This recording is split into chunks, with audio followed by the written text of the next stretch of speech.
Piensas demasiado porque decides poco. De Jack Baker. Introducción.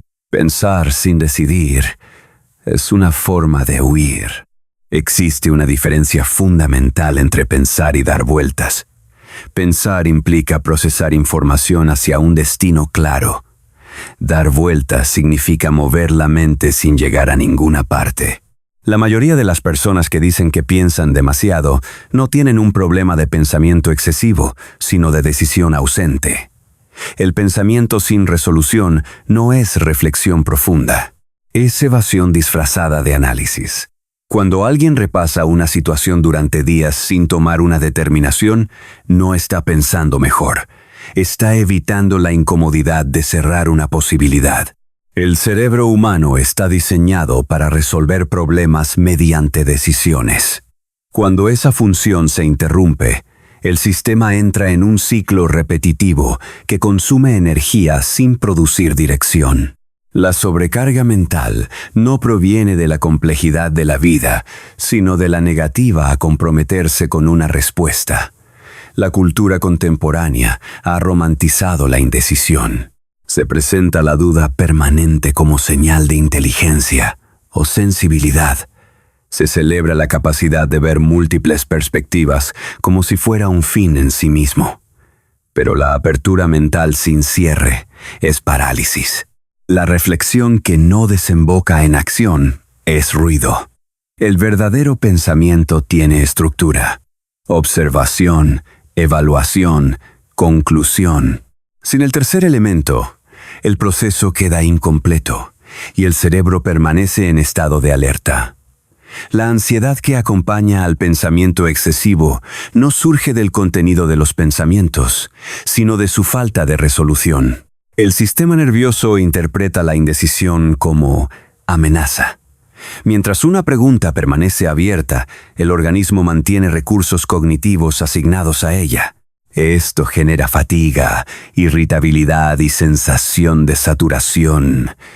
No es que la mente piense demasiado, es que no sabe cuándo dejar de pensar porque no ha tomado una posición. Decidir no significa acertar. Significa asumir una dirección y liberar al cerebro de la tarea de mantener todas las opciones activas simultáneamente. Cada decisión es un acto de cierre cognitivo. Permite que la atención se desplace hacia la ejecución en lugar de permanecer atrapada en la deliberación. La claridad mental no surge de tener todas las respuestas, sino de haber resuelto las preguntas que se pueden resolver y haber dejado ir las que no. Este libro no trata sobre cómo pensar menos. Trata sobre cómo pensar mejor mediante la práctica de decidir. Explora los mecanismos cognitivos que mantienen a la mente atrapada en bucles improductivos y ofrece una comprensión clara de cómo la decisión actúa como principio ordenador. No se trata de impulsividad ni de simplificación forzada. Se trata de reconocer que el pensamiento sin dirección no es profundidad, sino desperdicio.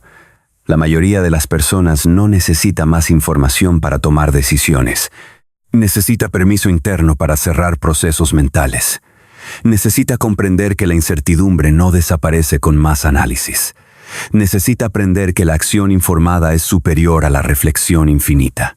La mente humana funciona mejor cuando se le permite completar ciclos. La decisión es ese cierre. Sin ella, el pensamiento se convierte en un mecanismo de autoconsumo. El pensamiento productivo tiene un objetivo y un límite temporal. Se orienta hacia la comprensión de un problema y la formulación de una respuesta. Una vez alcanzado ese punto, el proceso debe terminar. Pero para muchas personas, ese límite no existe. Continúan revisando la misma información, reorganizando las mismas variables, proyectando los mismos escenarios. Este ejercicio no añade claridad. Añade confusión porque la mente no está diseñada para sostener indefinidamente un estado de incertidumbre activa. La distinción entre pensamiento y rumia es crítica. El pensamiento avanza, toma un problema, lo examina desde diferentes ángulos, integra información nueva y se mueve hacia una síntesis. La rumia gira, regresa a los mismos puntos una y otra vez, sin avanzar. No hay progreso, solo repetición. Esta diferencia no siempre es visible desde fuera, ni siquiera para quien la experimenta. Ambas pueden parecer formas de estar ocupado mentalmente, pero solo una produce resultados. La indecisión crónica crea un estado psicológico particular. La persona vive en un presente perpetuo donde todo está por resolverse. No puede planificar porque no sabe qué camino tomará. No puede descansar porque el problema sigue abierto. No puede celebrar avances porque no ha habido movimiento real. Este estado genera una forma de agotamiento que no se alivia con sueño ni con descanso físico. Es agotamiento cognitivo producido por sostener demasiadas posibilidades simultáneamente. El miedo que subyace a la indecisión es comprensible. Decidir implica aceptar que una opción puede resultar en error, pérdida o arrepentimiento. Implica renunciar a la fantasía de que existe una elección perfecta que eliminará todo riesgo. Implica comprometerse con una dirección sin garantías de éxito. Pero lo que muchas personas no ven es que no decidir también tiene consecuencias. No son inmediatas ni dramáticas, pero son acumulativas. La vida se detiene. Las oportunidades se pierden. La confianza se erosiona. El tiempo pasa sin que nada cambie. La cultura del análisis exhaustivo refuerza este patrón. Se promueve la idea de que más información siempre es mejor, que la preparación meticulosa garantiza buenos resultados, que es irresponsable actuar sin haber considerado todas las variables. Pero esta lógica ignora la realidad de cómo funciona la toma de decisiones en contextos complejos. En la mayoría de las situaciones importantes de la vida, la información nunca será completa. Siempre habrá incertidumbre. Esperar a que desaparezca es esperar algo que no ocurrirá. La decisión no elimina el riesgo, lo reconoce y lo asume. Es la aceptación de que vivir implica elegir bajo condiciones de incertidumbre. Implica confiar en la propia capacidad de manejar consecuencias inesperadas. Esta confianza no surge de tener todas las respuestas, sino de la experiencia de haber enfrentado situaciones difíciles y haber salido de ellas. Cada decisión sostenida, cada resultado manejado, cada ajuste realizado fortalece esa confianza. Pero quien evita decidir nunca desarrolla esa capacidad. El pensamiento excesivo también es una forma de control ilusorio. La persona cree que si piensa lo suficiente podrá predecir todas las consecuencias y evitar resultados negativos. Pero la vida no es predecible de esa manera. Demasiadas variables están fuera de control. Demasiados factores son desconocidos. La única forma de saber realmente qué pasará es actuar y observar. El pensamiento puede preparar, pero no puede sustituir la experiencia. No puede reemplazar la información que solo se obtiene al exponerse a la realidad. Este libro propone una perspectiva diferente. No se trata de abandonar el pensamiento crítico ni de actuar impulsivamente. Se trata de usar el pensamiento de manera eficiente. Se trata de reconocer cuándo el análisis ha cumplido su función y cuándo se ha convertido en un obstáculo. Se trata de desarrollar la capacidad de decidir con información suficiente, no perfecta. Se trata de entender que la claridad mental no proviene de resolver todas las dudas, sino de cerrar los procesos que pueden cerrarse y aceptar la ambigüedad que permanece. La propuesta central es simple, pero profunda. La sobrecarga mental que experimentan tantas personas no es producto de una vida demasiado complicada. Es producto de una falta de decisión. Cada pregunta sin respuesta, cada situación sin resolver, cada compromiso sin asumir ocupa espacio en el sistema cognitivo. Ese espacio es limitado. Cuando se satura, el cerebro no puede funcionar con eficiencia. No puede concentrarse. No puede descansar. No puede generar ideas nuevas. Está atrapado sosteniendo procesos antiguos que deberían haber terminado. La liberación de ese estado no requiere técnicas complejas ni cambios radicales. Requiere recuperar la función básica de decidir. Requiere aprender a cerrar ciclos. Requiere desarrollar criterios internos que faciliten la toma de decisiones. Requiere aceptar que la acción imperfecta es superior a la inacción perfecta. Requiere comprender que la mente está diseñada para trabajar en ciclos completos. Problema, análisis, decisión, acción, resultado, aprendizaje. Interrumpir ese ciclo en la fase de análisis es interrumpir el funcionamiento natural del sistema. La práctica de decidir es una habilidad que se desarrolla, no es un rasgo de personalidad fijo. No es algo que algunas personas tienen y otras no. Es una capacidad que se fortalece con el uso y se atrofia con la evitación. Cada decisión tomada hace que la siguiente sea más fácil. Cada ciclo completado refuerza el patrón. Con el tiempo, decidir deja de sentirse como una amenaza y se convierte en algo natural. La mente aprende que puede confiar en su capacidad de evaluación. Aprende que puede tolerar la incertidumbre. Aprende que puede ajustarse si es necesario. Suscríbete al canal, activa la campana y accede a toda la biblioteca de libros en el enlace de la descripción. Capítulo 1. Parálisis mental. Análisis excesivo. Acción mínima. El análisis excesivo no nace de la complejidad del problema, sino de la incapacidad de tolerarla. Cuando una persona se enfrenta a una situación que requiere una elección, el cerebro evalúa opciones, calcula riesgos y proyecta consecuencias. Este es un proceso natural y necesario. Pero cuando la evaluación se extiende más allá del punto en que la información adicional aporta valor, el análisis deja de ser útil y se convierte en un mecanismo defensivo. La mente continúa procesando no para resolver, sino para evitar el momento en que deberá comprometerse. La parálisis mental tiene una lógica interna. Mientras la persona sigue analizando, mantiene la ilusión de control. Puede decirse a sí misma que está siendo cuidadosa, responsable, inteligente. Puede justificar la demora como prudencia. Pero la verdad es que el análisis prolongado rara vez mejora la calidad de la decisión. Después de cierto umbral, simplemente posterga el momento de enfrentar la incertidumbre. La mente no está buscando la mejor opción, está evitando la responsabilidad de elegir cualquier opción. Este patrón se refuerza porque produce una sensación temporal de alivio.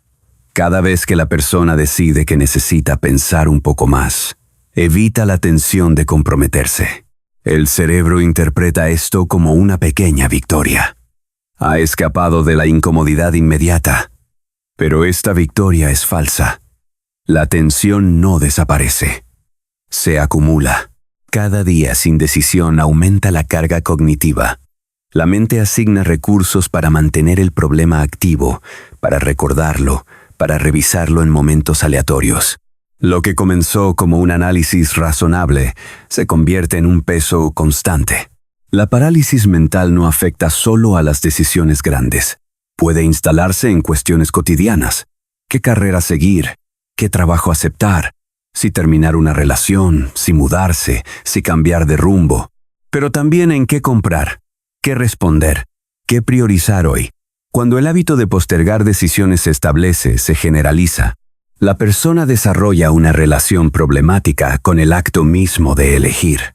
Comienza a percibir cada decisión como una amenaza potencial. El mundo se vuelve agotador porque cada opción desencadena el mismo ciclo de análisis sin fin. La cultura contemporánea alimenta esta dinámica.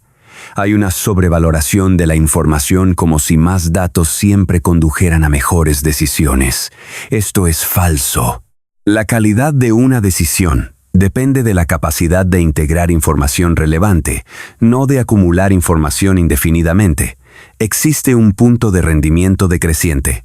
Después de ese punto, la búsqueda de más datos no añade claridad, añade confusión. La mente humana tiene una capacidad limitada para procesar variables simultáneas. Cuando se excede esa capacidad, el sistema colapsa en ruido. La parálisis también se alimenta de la fantasía de la decisión perfecta. Muchas personas creen que si analizan lo suficiente, encontrarán una opción sin riesgo, sin pérdida, sin arrepentimiento. Esta es una ilusión peligrosa. Toda decisión implica renuncia. Elegir una cosa significa no elegir otra. La vida adulta consiste en aceptar esta realidad y moverse de todas formas. Pero quien no puede tolerar la idea de perder algo, queda atrapado en la búsqueda de una solución que no existe. El análisis se convierte en un refugio donde todas las opciones permanecen disponibles y ninguna consecuencia se materializa. El costo de la parálisis es invisible al principio. La persona siente que está haciendo algo, está pensando, considerando, evaluando, pero con el tiempo la inacción genera consecuencias reales. Las oportunidades se cierran, las situaciones empeoran, la energía se agota, la confianza disminuye. Mientras tanto, la mente sigue ocupada en el mismo ciclo. Revisar opciones, proyectar escenarios, calcular riesgos, volver al principio. El análisis excesivo no es pensamiento productivo, es pensamiento atrapado. La salida de la parálisis no es dejar de pensar, es aprender a distinguir entre análisis útil y evasión. El análisis útil tiene un objetivo claro: reunir información suficiente para tomar una decisión informada. Una vez alcanzado ese punto, la tarea cambia. Ya no se trata de seguir buscando datos, se trata de asumir una posición. La mente necesita permiso para cerrar el proceso. Necesita comprender que la incertidumbre residual es normal y que la acción es la única forma de reducirla. Pensar más no disuelve el riesgo. Decidir y actuar sí lo convierten en algo manejable. El mecanismo de la parálisis funciona como un bucle cerrado que se retroalimenta. La persona analiza porque tiene miedo de equivocarse. Ese análisis prolongado aumenta la importancia percibida de la decisión. Al percibir la decisión como más importante, el miedo aumenta. El miedo aumentado exige más análisis. El círculo se cierra sobre sí mismo. Cada iteración refuerza la creencia de que decidir es peligroso y que analizar es seguro. Pero esta seguridad es una ilusión que se desmorona lentamente bajo el peso de la inacción acumulada. La parálisis mental también distorsiona la percepción del tiempo. Quien está atrapado en ella experimenta una sensación de urgencia constante, combinada con una incapacidad de actuar. Siente que debería haber decidido ya, que está perdiendo tiempo, que las consecuencias de la demora se acumulan. Pero esa misma urgencia aumenta la presión y la presión refuerza la parálisis. Es una trampa temporal, donde el presente se extiende indefinidamente sin permitir el acceso al futuro. La persona vive en un eterno. Todavía no he decidido, que consume días, semanas, meses. Otra característica de la parálisis es la incapacidad de jerarquizar información. Cuando el análisis se extiende demasiado, todos los datos comienzan a parecer igualmente relevantes. La mente pierde la capacidad de distinguir entre lo esencial y lo accesorio. Un detalle menor puede adquirir el mismo peso que un factor fundamental. Esta pérdida de perspectiva hace que la decisión parezca aún más compleja de lo que realmente es. La persona se ahoga en información que ella misma ha convertido en indistinguible. El análisis excesivo también produce fatiga decisional anticipada. Antes incluso de enfrentar una nueva decisión, la persona ya está agotada por las decisiones anteriores que nunca cerró. Cada nueva elección se suma a una lista mental de asuntos pendientes. Esta acumulación genera una aversión generalizada a decidir. La mente asocia el acto de elegir con malestar, estrés y agotamiento. Como resultado, la persona comienza a evitar situaciones que requieran decisiones, limitando progresivamente su campo de acción y sus oportunidades. La parálisis no es solo un problema individual, afecta a quienes rodean a la persona indecisa. En contextos laborales, la incapacidad de un miembro del equipo para decidir puede detener proyectos enteros. En relaciones personales, la ambigüedad constante genera frustración y distancia. Los demás necesitan claridad para poder planificar, comprometerse y avanzar. Cuando esa claridad no llega, se ven forzados a tomar decisiones sin contar con la persona indecisa o a esperar indefinidamente, lo cual erosiona la confianza y el respeto mutuo. Existe también un costo emocional específico asociado a la parálisis, la pérdida de espontaneidad. Cuando todo requiere análisis exhaustivo, la vida pierde frescura. No hay espacio para la intuición, para el impulso saludable, para la respuesta inmediata a una oportunidad. La persona se vuelve rígida, calculadora en exceso, incapaz de fluir con las circunstancias. Esta rigidez no es fortaleza, es fragilidad disfrazada de control. La verdadera fortaleza incluye la capacidad de decidir rápidamente cuando la situación lo requiere. La salida de la parálisis requiere un cambio de marco conceptual. No se trata de aprender a decidir mejor, sino de aprender a decidir suficientemente bien. La búsqueda de la decisión óptima es lo que mantiene atrapada a la persona. La aceptación de la decisión adecuada es lo que la libera. Adecuada significa informada con los datos disponibles, alineada con los valores personales, ejecutable con los recursos presentes. No significa perfecta, sin riesgo o garantizada. Significa suficiente para permitir el movimiento. Otro aspecto fundamental es reconocer que la mayoría de las decisiones son reversibles o ajustables. La cultura tiende a presentar las elecciones importantes como puntos de no retorno, pero en realidad muchas decisiones pueden modificarse si los resultados no son los esperados. Se puede cambiar de trabajo, terminar una relación que no funciona, mudarse nuevamente, redirigir una carrera. La vida no es un camino lineal con puertas que se cierran para siempre. Es un proceso de ajuste continuo donde las decisiones son pasos, no sentencias definitivas. La práctica de decidir bajo incertidumbre es una habilidad que se desarrolla.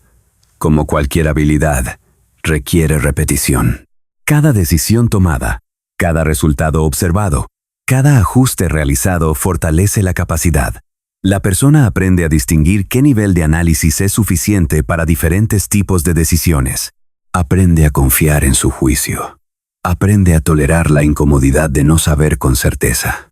Esta tolerancia es esencial. Sin ella, la persona permanecerá atrapada esperando una certeza que nunca llegará. La parálisis mental es, en última instancia, un problema de relación con la incertidumbre. Quien no puede decidir es quien no puede aceptar que el futuro es inherentemente incierto. Busca eliminar esa incertidumbre mediante el análisis, pero el análisis no puede lograr lo que se le pide. No puede predecir todos los resultados. No puede garantizar el éxito. No puede eliminar el riesgo. Solo puede informar la decisión hasta cierto punto. Más allá de ese punto, la función del análisis termina y comienza la función del coraje. Coraje no heroico, sino cotidiano. El coraje de elegir y enfrentar lo que venga. Capítulo 2. Miedo a elegir. Responsabilidad evitada. Seguridad ilusoria. El miedo a elegir no es miedo a las opciones. Es miedo a las consecuencias de haber elegido.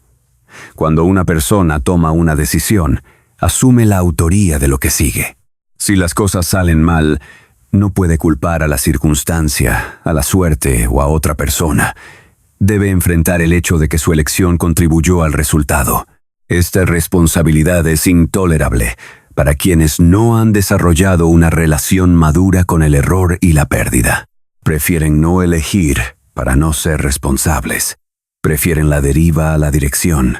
La evasión de la responsabilidad adopta formas sutiles.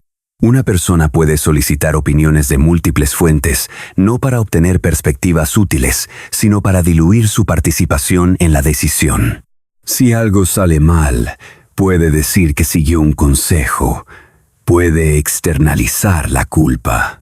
Otra táctica común es esperar a que las circunstancias decidan por ella. Si deja pasar suficiente tiempo, la opción se cierra sola. No tuvo que elegir. La vida eligió por ella. Esto genera la ilusión de estar libre de responsabilidad, pero el costo es la pérdida de agencia. La seguridad que se busca al evitar decisiones es falsa. No hay seguridad en la indecisión. Hay solo una suspensión temporal de la incomodidad. Mientras tanto, la vida avanza. Otras personas deciden. Las situaciones cambian. Las oportunidades desaparecen. La persona que evita elegir termina en una posición determinada, no por sus acciones, sino por su falta de ellas. Ha renunciado al control en nombre de la seguridad, pero lo que obtiene es vulnerabilidad. No decidir es también una decisión, pero es una decisión pasiva que entrega el timón a fuerzas externas. El miedo a elegir se intensifica cuando la persona tiene altos estándares internos o una imagen idealizada de sí misma. Si cree que debe tomar siempre la decisión correcta, cada elección se convierte en una prueba de su valor. Un error no es simplemente un resultado desfavorable, es una confirmación de insuficiencia. Bajo esta presión, el cerebro aprende a evitar la situación que genera la amenaza. No elige para no fallar. Pero esta estrategia tiene un problema. La no elección también es una forma de fracaso. Es un fracaso silencioso, acumulativo, que erosiona la confianza sin el alivio de haber intentado. Existe también un miedo más profundo. El miedo a descubrir que la elección no cambia nada. Muchas personas mantienen la fantasía de que si tomaran la decisión correcta, su vida se transformaría. Mientras no eligen, esa posibilidad permanece intacta. Pero si eligen y las cosas no mejoran, deben enfrentar una verdad incómoda. Tal vez el problema no está en las circunstancias externas. Tal vez está en su forma de relacionarse con la vida. Este descubrimiento puede ser doloroso. Es más fácil mantener la esperanza abstracta que confrontar la realidad concreta. La cultura refuerza este miedo al presentar las decisiones importantes como momentos definitivos. Elegir una carrera, una pareja, un lugar para vivir, se trata como si fueran compromisos irreversibles. Esto genera una presión desproporcionada. La verdad es que la mayoría de las decisiones son reversibles o ajustables. Las personas cambian de carrera, terminan relaciones, se mudan. La vida no es una serie de puertas que se cierran para siempre. Es un proceso de ajuste continuo. Pero quien cree que cada decisión es final, vive con un nivel de ansiedad que hace imposible elegir con claridad. El miedo a elegir también está vinculado a la dificultad de tolerar la pérdida. Cada decisión implica renunciar a algo. Si eliges A, pierdes B. Si te comprometes con una dirección, abandonas las demás. Para alguien que no puede aceptar esta realidad, cada elección se siente como una mutilación. Quiere mantener todas las opciones abiertas, pero esto es imposible. La vida exige movimiento. Exige que renuncies a posibilidades para hacer reales otras. Quien no puede renunciar, queda atrapado en un estado de potencialidad estéril. Superar el miedo a elegir requiere una reestructuración cognitiva. Primero, aceptar que la responsabilidad es inevitable. No decidir no te exime. Te hace responsable de las consecuencias de no haber decidido. Segundo, comprender que el error no es una falla moral, es información. Una decisión que no produce el resultado esperado enseña algo. Una no decisión solo enseña que evitaste la experiencia. Tercero, Internalizar que la seguridad no proviene de evitar riesgos, sino de desarrollar la capacidad de manejar consecuencias. La persona que puede elegir, equivocarse, ajustarse y seguir adelante es más fuerte que la que evita elegir para protegerse. El miedo a elegir tiene raíces profundas en la forma en que se construye la identidad personal. Muchas personas han aprendido desde temprano que su valor depende de tomar decisiones correctas. Sus padres, maestros o entorno social les enseñaron que los errores son inaceptables, que equivocarse es signo de debilidad o incompetencia.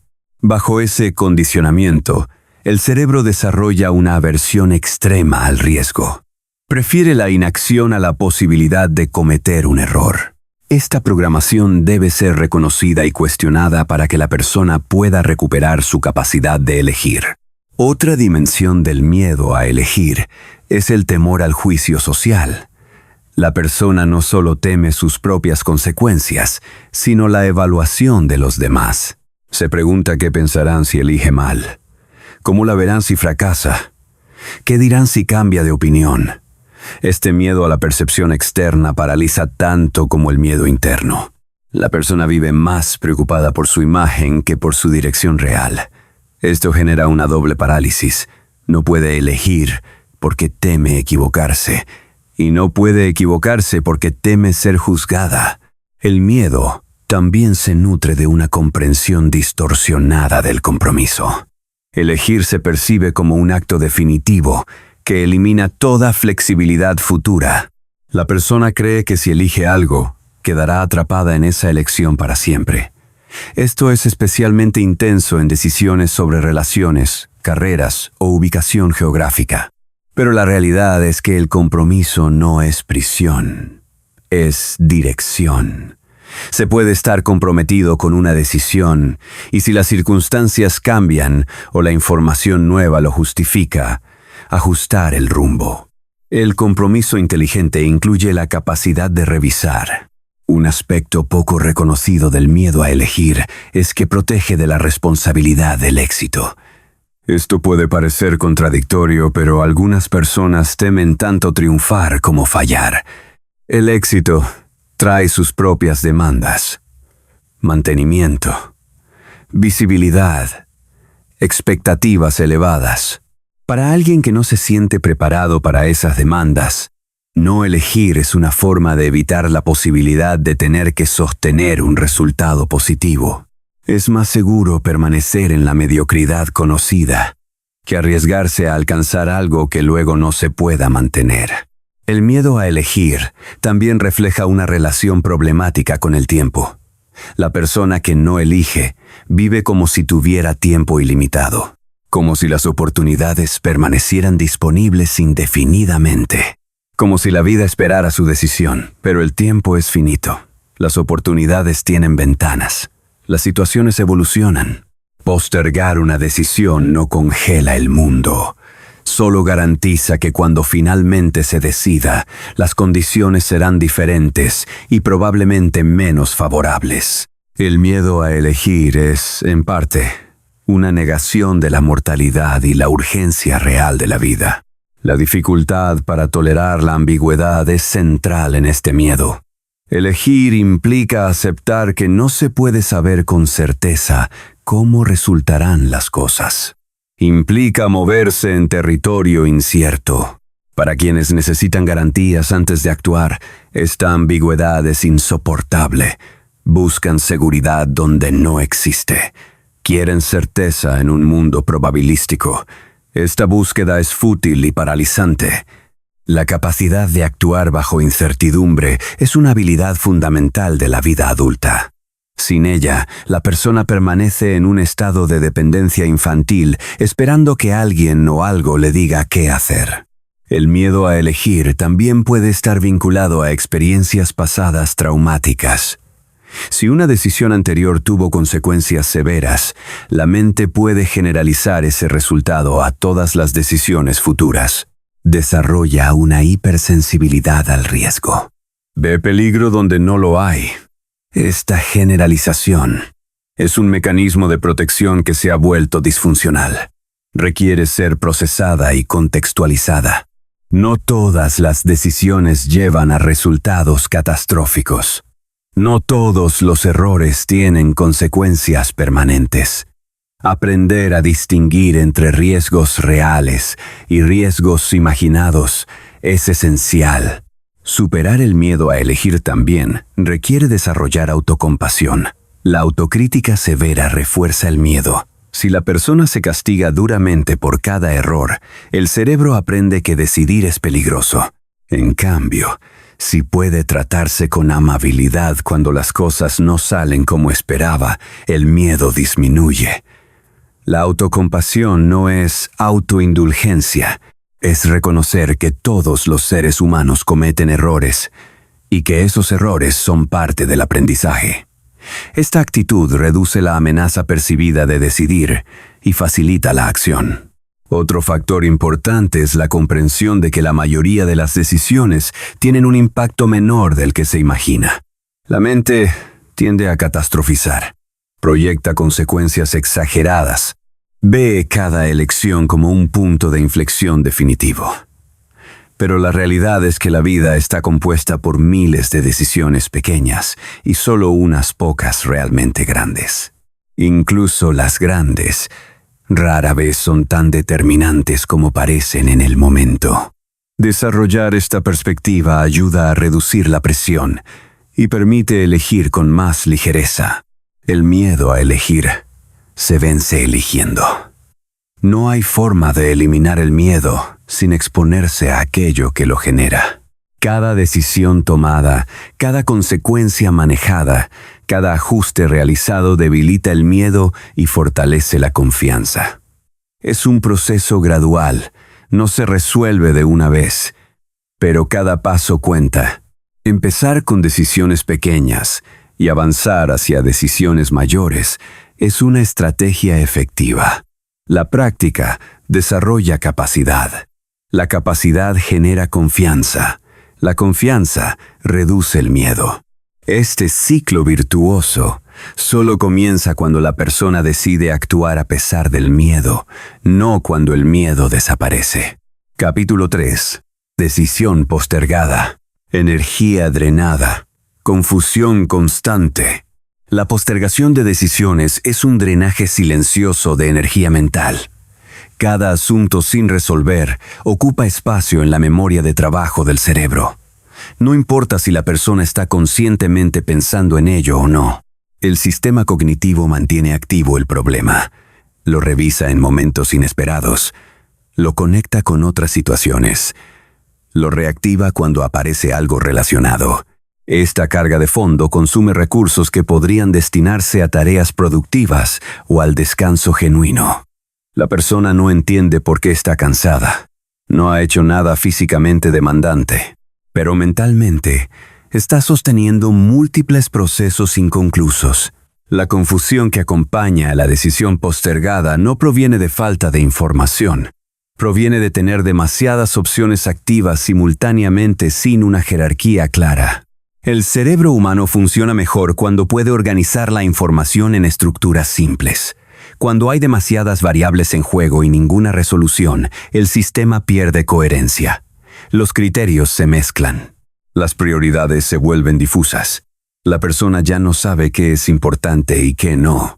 Cada cosa parece urgente y nada parece definitivo. Esta niebla cognitiva no se aclara con más análisis, se aclara con decisión. Postergar decisiones también distorsiona la percepción del tiempo. Quien no decide vive en un presente perpetuo lleno de pendientes. No puede planificar con claridad porque no sabe qué dirección tomará. No puede avanzar porque no ha cerrado etapas anteriores. El futuro se siente inaccesible y el pasado irrelevante. Solo existe un presente saturado de opciones no resueltas. Esta sensación de estar atascado genera frustración y desesperanza. La persona siente que el tiempo pasa sin que nada cambie. Y tiene razón. Sin decisión no hay movimiento real. El costo emocional de la postergación es acumulativo. Al principio, no decidir genera solo una pequeña incomodidad. Pero con el tiempo, Esa incomodidad se convierte en ansiedad crónica. La mente interpreta la situación sin resolver como una amenaza continua. El sistema nervioso permanece activado. La persona experimenta síntomas físicos, tensión muscular, dificultad para dormir, irritabilidad, problemas de concentración. Estos síntomas no son producto de la situación externa, son producto de mantener el problema abierto internamente. La decisión actuaría como un cierre que permitiría al organismo relajarse. Pero mientras no ocurra, el estado de alerta persiste. La postergación también afecta la calidad de las relaciones. Cuando alguien no decide, genera incertidumbre en quienes lo rodean. Si no resuelve si continúa en un trabajo, el equipo no puede planificar. Si no define su compromiso en una relación, la otra persona queda en suspenso.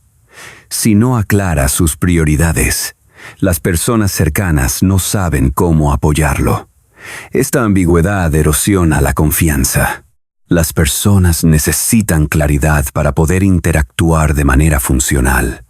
Quien no decide se convierte en una variable impredecible, lo que genera distancia o resentimiento. Un aspecto particularmente dañino de la postergación es que refuerza la creencia de que decidir es peligroso. Cada vez que una persona evita tomar una decisión y no enfrenta consecuencias inmediatas catastróficas, su cerebro registra la evasión como exitosa. Esto fortalece el patrón. La próxima vez que deba decidir será aún más difícil. El músculo de la decisión se atrofia, la tolerancia a la incertidumbre disminuye. La persona se vuelve cada vez más dependiente de la postergación como estrategia, sin ver que el costo se acumula de formas que no son inmediatamente visibles. La decisión postergada también genera lo que podría llamarse deuda cognitiva. Cada asunto sin resolver es como un préstamo que la mente toma de su capacidad futura. En algún momento, esa deuda debe pagarse. O bien la situación se resuelve por colapso externo, forzando una elección reactiva y mal gestionada, o bien la persona llega a un punto de saturación donde no puede sostener más la carga. En ese momento, la decisión ocurre bajo presión extrema, con menos recursos y peor criterio. Postergar no elimina la necesidad de decidir, solo garantiza que cuando finalmente ocurra, será en las peores condiciones. Salir de este patrón requiere reconocer que la energía consumida por la postergación es mayor que la energía requerida para decidir. Decidir puede ser incómodo en el momento, pero es un evento discreto. La postergación es un estado continuo de tensión. Decidir libera recursos. Permite que la mente se enfoque en implementar en lugar de deliberar. Permite que el organismo descanse, porque el problema ha encontrado un cierre aunque sea provisional. La decisión no tiene que ser perfecta, solo tiene que ser suficiente para permitir que la vida continúe. La postergación funciona como una forma de autoengaño. La persona se dice a sí misma que está esperando el momento adecuado, que necesita más información, que las circunstancias mejorarán. Pero en la mayoría de los casos, estas son justificaciones para evitar la incomodidad de comprometerse. El momento adecuado rara vez llega por sí solo. La información adicional rara vez cambia la evaluación fundamental. Las circunstancias pueden mejorar o empeorar, pero eso es impredecible. La postergación no es una estrategia racional, es una respuesta emocional disfrazada de prudencia. Otro efecto de la postergación es la fragmentación de la atención. Cuando múltiples decisiones están pendientes, la mente no puede concentrarse plenamente en ninguna tarea. Parte de su capacidad está reservada para monitorear los asuntos sin resolver. Esto reduce la calidad del trabajo, la creatividad y la capacidad de disfrutar el presente. La persona está físicamente en una actividad, pero mentalmente dividida entre esa actividad y las decisiones que evita. Esta división constante genera una experiencia de vida superficial donde nada se vive con plenitud. La postergación también crea un patrón de anticipación negativa. La persona sabe que tiene decisiones pendientes, sabe que en algún momento deberá enfrentarlas. Esta conciencia genera una ansiedad de fondo que contamina todas las experiencias. No puede relajarse completamente porque sabe que hay algo que está evitando. No puede celebrar logros porque siente que está dejando cosas importantes sin resolver. Vive con una sensación constante de estar en deuda consigo misma. Esta culpa difusa es agotadora y no se resuelve hasta que se toma la decisión postergada. Un aspecto menos evidente de la postergación es cómo afecta la autoestima. Cada decisión no tomada es una promesa rota con uno mismo. La persona se dice que lo resolverá mañana, la próxima semana, cuando tenga más tiempo. Pero cuando llega ese momento, encuentra otra excusa. Esta repetición de promesas incumplidas erosiona la confianza en la propia palabra. La persona comienza a no creerse a sí misma. Sabe que cuando dice que hará algo, probablemente no lo hará. Esta pérdida de integridad interna es profundamente dañina para el sentido de identidad y eficacia personal. La postergación también genera un fenómeno de amplificación del problema. Al principio, la decisión puede ser relativamente simple, pero cuanto más tiempo pasa sin resolverse, más grande se vuelve en la mente. Se acumulan implicaciones. Se añaden capas de significado. Lo que era una elección práctica se convierte en un símbolo de algo más grande. La persona ya no está decidiendo sobre el asunto original. Está decidiendo sobre su capacidad de decidir, sobre su valor, sobre su futuro. Esta amplificación hace que la decisión se sienta imposible de abordar. La postergación crónica también puede indicar un problema más profundo de desconexión con los propios deseos. Si una persona consistentemente posterga decisiones, puede ser porque no sabe realmente qué quiere. No tiene criterios internos claros. No ha desarrollado una relación honesta consigo misma. En este caso, la postergación es un síntoma de una falta de autoconocimiento. Resolver esto requiere un trabajo más profundo que simplemente forzarse a decidir. Requiere explorar valores, identificar prioridades y construir una base interna desde la cual elegir. Otro costo de la postergación es la pérdida de oportunidades. Muchas decisiones tienen ventanas temporales. Un trabajo disponible hoy puede no estarlo mañana. Una oportunidad de inversión tiene un momento óptimo. Una relación puede deteriorarse si no se atiende a tiempo. Mientras la persona posterga, el mundo continúa moviéndose. Otras personas toman las oportunidades. Las situaciones evolucionan. Cuando finalmente decide actuar, descubre que las condiciones han cambiado. Lo que era posible ya no lo es. Ha pagado el precio de la postergación sin haber obtenido ningún beneficio. La postergación también afecta la capacidad de aprender de la experiencia. Cuando una decisión se toma, se implementa y se observan resultados, hay un ciclo completo de aprendizaje. La persona puede evaluar si la decisión fue acertada, qué funcionó, qué no, qué ajustar la próxima vez. Pero cuando se posterga, no hay aprendizaje, no hay retroalimentación, no hay desarrollo de criterio.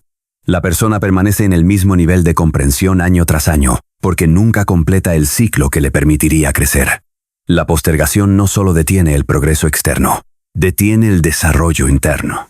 Romper el patrón de postergación requiere acción deliberada. No se resuelve pensando más sobre el problema. Se resuelve tomando la decisión, aunque sea imperfecta. Muchas veces, el simple acto de decidir disuelve la niebla que rodeaba el problema. La persona descubre que no era tan complejo como parecía, que tenía más claridad de la que creía, que la decisión una vez tomada se siente como un alivio. Este alivio no proviene de haber tomado la decisión perfecta, proviene de haber cerrado un ciclo abierto, de haber liberado recursos mentales, de haber recuperado agencia sobre la propia vida. La práctica de decidir sin postergar se desarrolla estableciendo plazos claros. Sin un límite temporal, la postergación puede extenderse indefinidamente. Pero cuando la persona se compromete a decidir antes de una fecha específica, se ve forzada a concluir el proceso. Este límite puede ser arbitrario.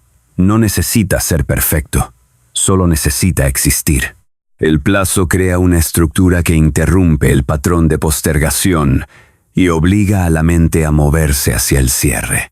Esta práctica repetida consistentemente reconstruye la capacidad de decidir con oportunidad. Capítulo 4. Decidir simplifica. Carga reducida. Dirección clara. Decidir es un acto de simplificación cognitiva. Antes de la decisión, la mente mantiene activas múltiples posibilidades.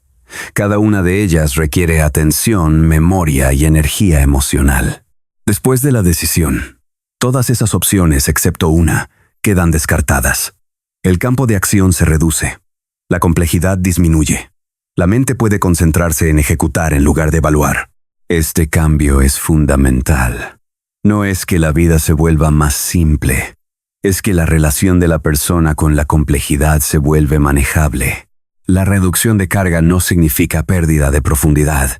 Significa eliminación de ruido. Cuando la mente está ocupada manteniendo opciones abiertas, no puede procesar ninguna de ellas con claridad. Es como tener 10 pestañas abiertas en un navegador, cada una consumiendo recursos del sistema. Cerrar las que no se están usando mejora el rendimiento. Lo mismo ocurre con la decisión. Al cerrar opciones, la mente libera capacidad para profundizar en la opción elegida. Puede explorar detalles, anticipar obstáculos, diseñar estrategias. La decisión convierte la amplitud superficial en profundidad focalizada. La dirección clara es el segundo efecto de decidir. Antes de la decisión, la persona puede moverse en cualquier dirección, lo que en la práctica significa que no se mueve en ninguna. Después de la decisión hay un vector definido. Esto no elimina la incertidumbre sobre el futuro, pero establece un marco dentro del cual operar. La persona sabe hacia dónde caminar. Puede diseñar pasos concretos, puede medir avances, puede ajustar el rumbo sin perder coherencia. La dirección no garantiza el éxito, pero garantiza movimiento.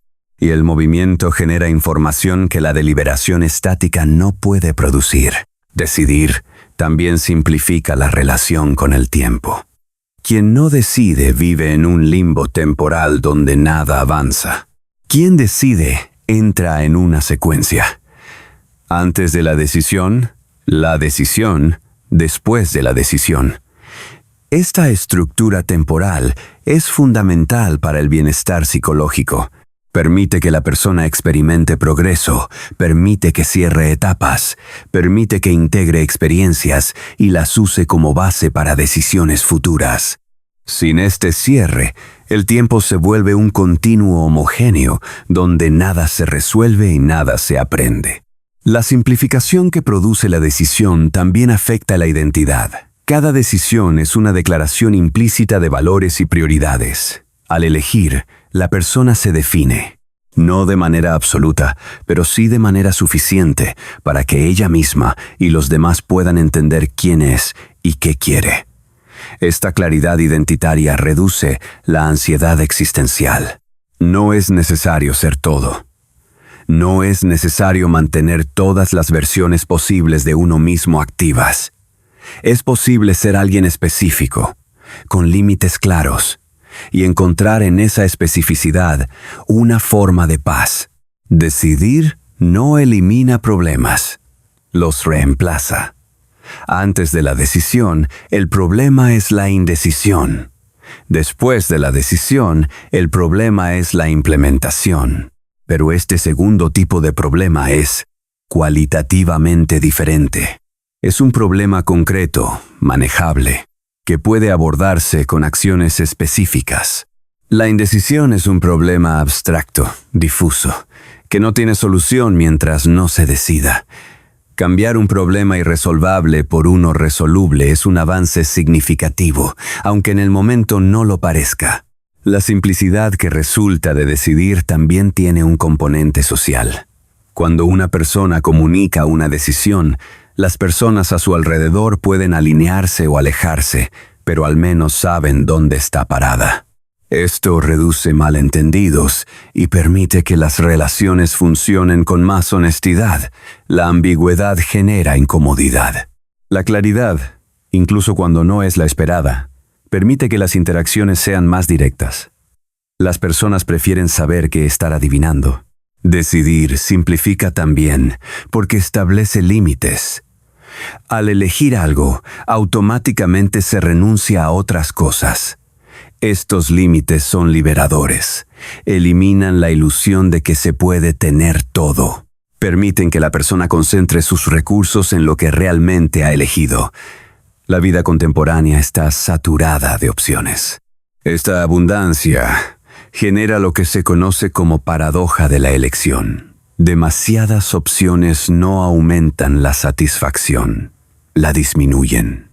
Decidir es una forma de autoimponer límites que protegen contra la dispersión. La dirección clara que resulta de decidir no es un destino garantizado, es una orientación. Pero esa orientación es suficiente para generar momentum. Cuando la persona comienza a moverse en una dirección, obtiene retroalimentación del entorno, aprende qué funciona y qué no. Puede corregir el rumbo, puede refinar su elección, pero nada de esto es posible sin el primer paso: decidir. La acción informada requiere información que solo se obtiene actuando. Decidir es el permiso para entrar en ese ciclo de acción y aprendizaje. La simplificación que produce decidir también se manifiesta en la calidad del pensamiento. Cuando todas las opciones están abiertas, el pensamiento es difuso y especulativo. Cuando una opción ha sido elegida, el pensamiento se vuelve estratégico y práctico. Ya no se trata de imaginar qué pasaría si, se trata de planificar cómo hacer que funcione. Este cambio de modo mental es profundamente productivo. El pensamiento especulativo tiene su lugar en la fase de exploración, pero si se extiende indefinidamente, se vuelve estéril.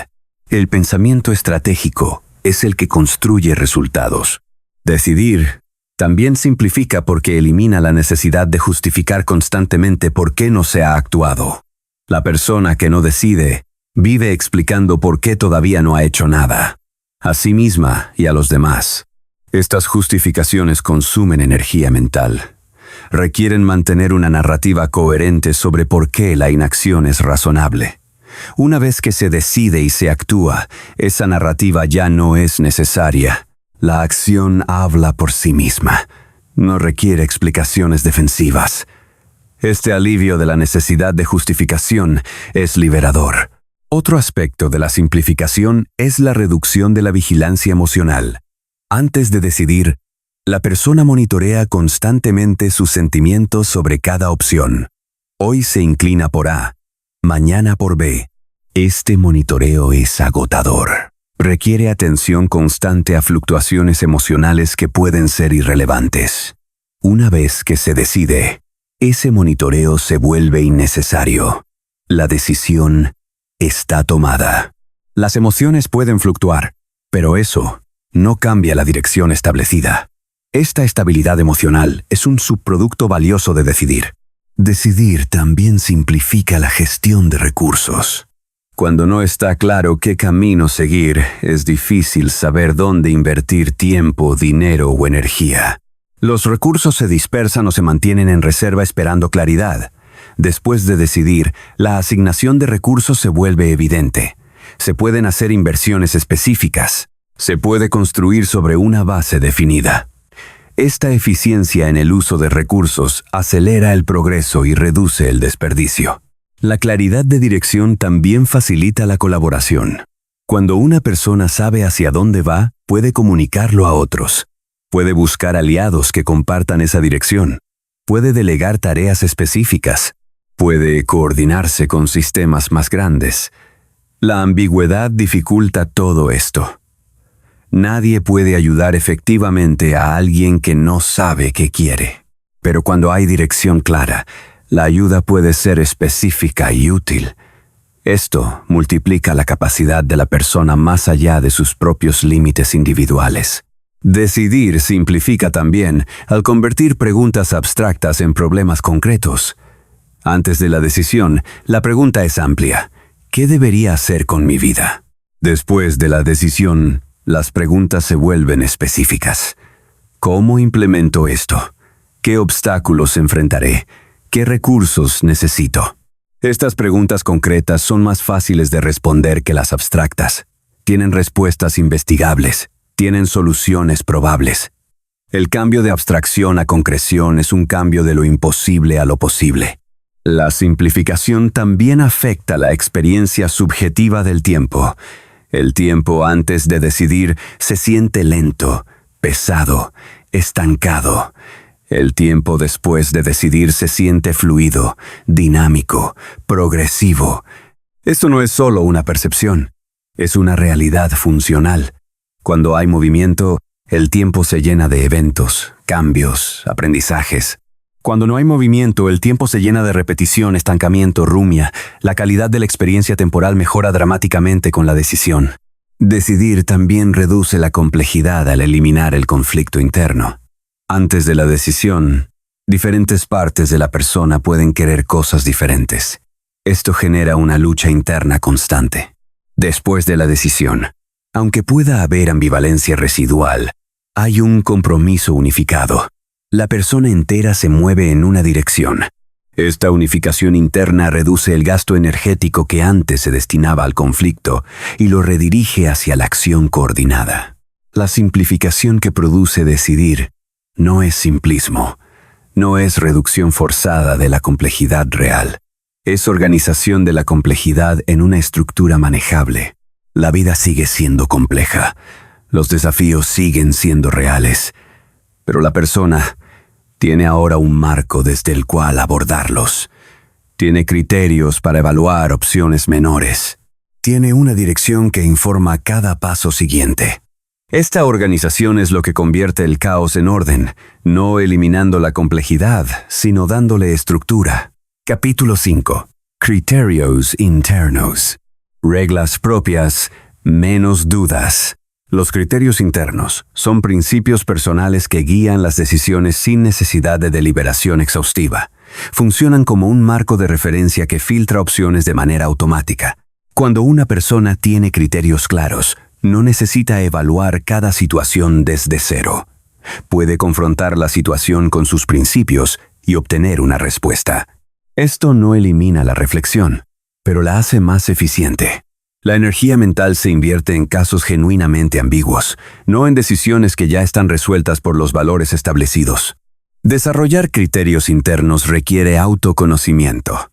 La persona debe identificar qué es realmente importante para ella, no lo que debería ser importante según su familia, su cultura o su entorno. Lo que genuinamente valora. Esto puede incluir autonomía, estabilidad, creatividad, conexión, crecimiento, servicio, placer, justicia o cualquier combinación de valores. Una vez identificados, estos valores se convierten en filtros decisionales. Si una opción está alineada con los valores centrales, avanza. Si no, se descarta. Este proceso reduce drásticamente el número de opciones viables y simplifica la toma de decisiones. La ausencia de criterios internos claros genera una dependencia constante de factores externos. La persona busca señales en las opiniones de otros, en las tendencias sociales, en lo que parece razonable en el momento. Esto no es necesariamente malo en situaciones nuevas o complejas. Pero cuando se convierte en el modo predeterminado, la persona pierde coherencia. Toma decisiones contradictorias porque usa diferentes marcos de referencia en diferentes momentos. Esto genera confusión interna y resultados inconsistentes. La vida se vuelve reactiva en lugar de dirigida. Los criterios internos también reducen la necesidad de validación externa. Cuando una persona sabe que su decisión está alineada con sus principios, no necesita que otros la aprueben. Puede tolerar la crítica o el desacuerdo sin desestabilizarse. Esto no significa rigidez ni cerrazón. Significa que la persona tiene un centro de gravedad interno que le permite considerar perspectivas externas sin ser arrastrada por ellas.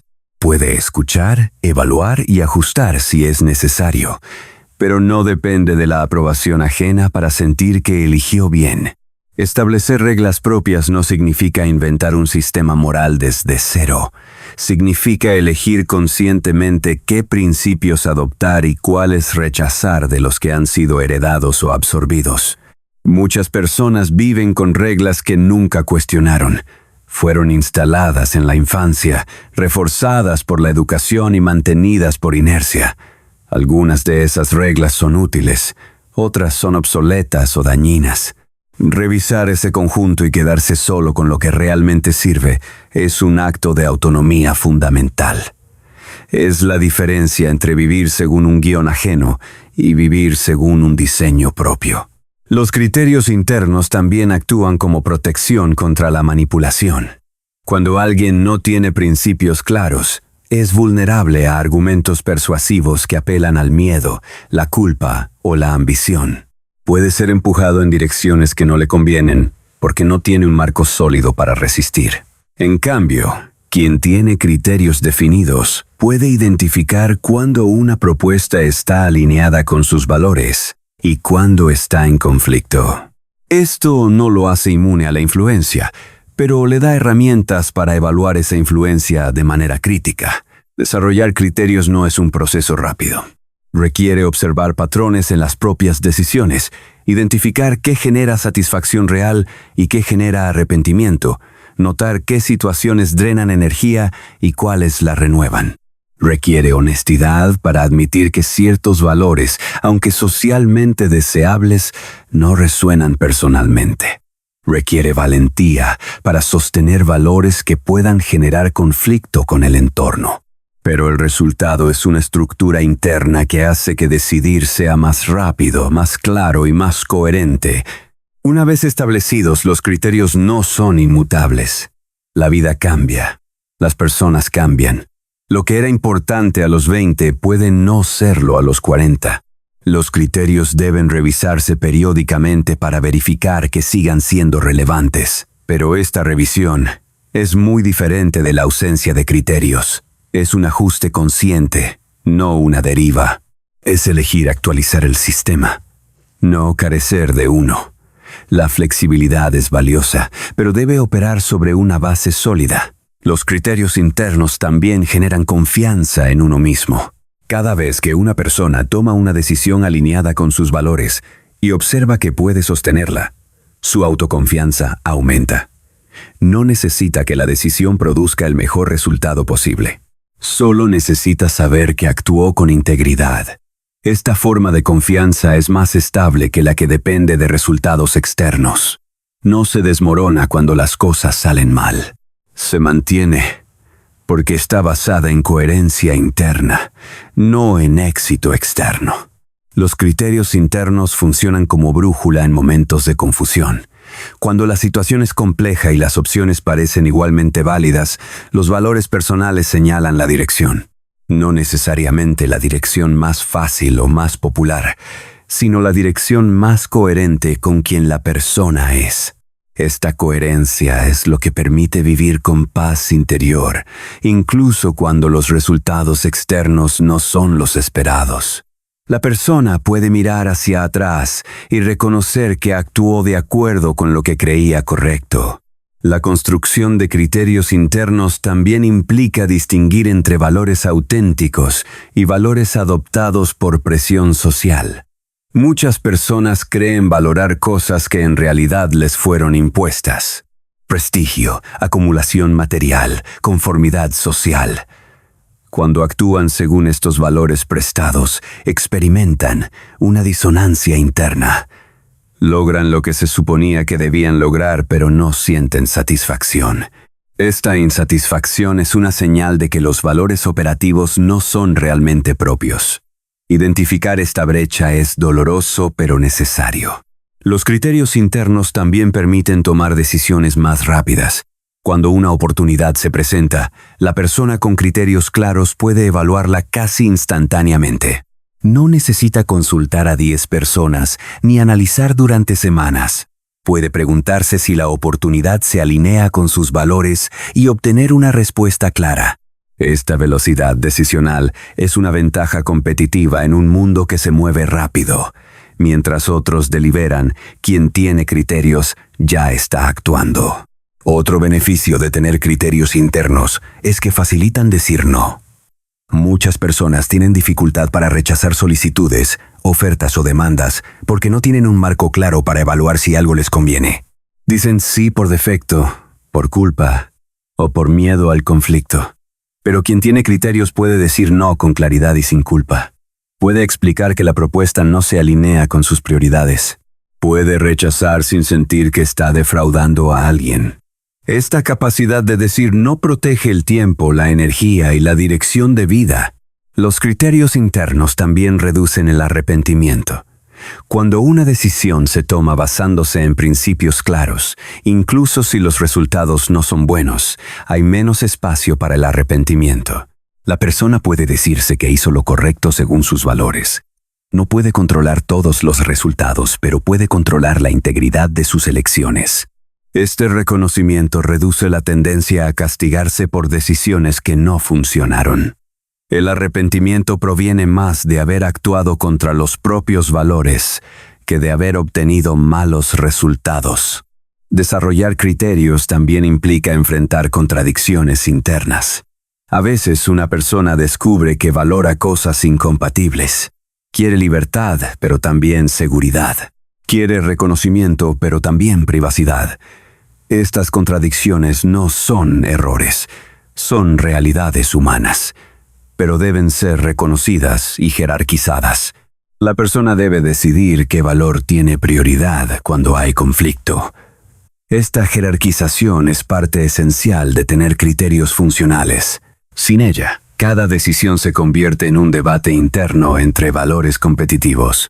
Los criterios internos también evolucionan con la experiencia. Las decisiones tomadas revelan información sobre lo que realmente importa.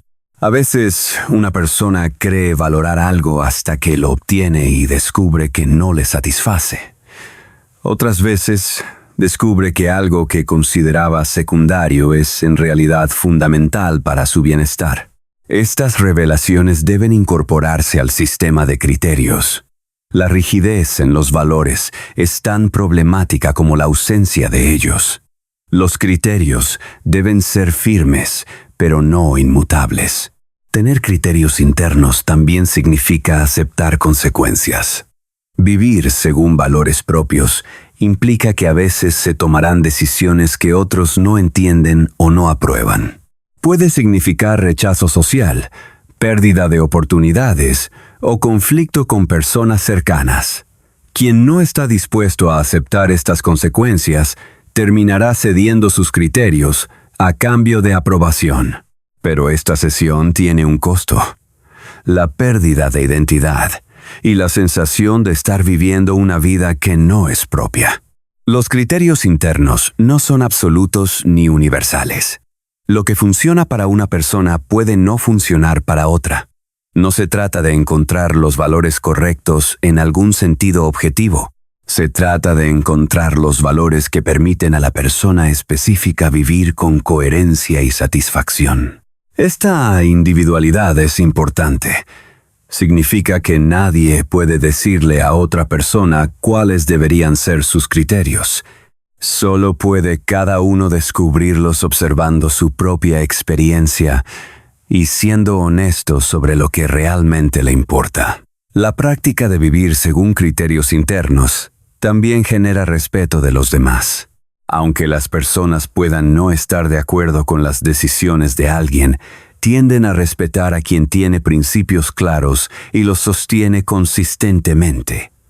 Esta consistencia comunica integridad. Las personas confían más en quien es predecible en sus valores que en quien cambia de posición según las circunstancias. Esta confianza es valiosa en relaciones personales y profesionales.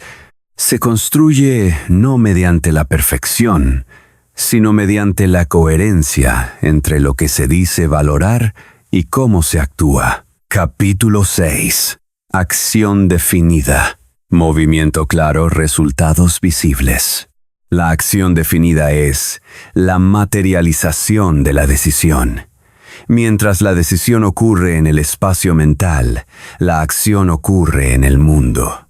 Es el punto donde el pensamiento se convierte en movimiento y donde las consecuencias dejan de ser hipotéticas para volverse reales. Este paso es crucial, porque es donde se obtiene retroalimentación. La realidad responde a la acción de formas que no puede responder al pensamiento. Esa respuesta es información valiosa que permite ajustar, corregir, profundizar o cambiar de rumbo. Sin acción, todo ese conocimiento permanece inaccesible. El movimiento claro que resulta de la acción definida es cualitativamente diferente del movimiento reactivo o errático.